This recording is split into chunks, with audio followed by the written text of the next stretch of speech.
જે ભારતનું હિત નથી જોતા એવા લોકો પણ આ ચૂંટણીની સામે નજર નાખીને બેઠા છે.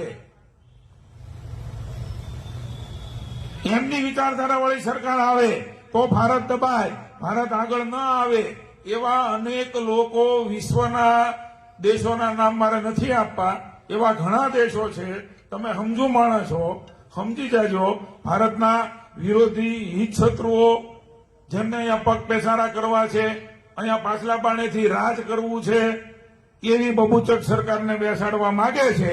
મોદીજી જેવી હાવજના ભૂમિમાં છું હાવજ સરકાર બનાવવા માંગતા નથી. એવા લોકો તે અત્યારે સક્રિય થયા છે. એનાથી જાગૃત થઈને માત્ર ભારતમાં ભારતીય જનતા પાર્ટીના વિચાર વિરોધી લોકો જ નહીં, ભારતના હિત શત્રુઓ જે અન્ય દેશો છે એ કામે લાગ્યા છે.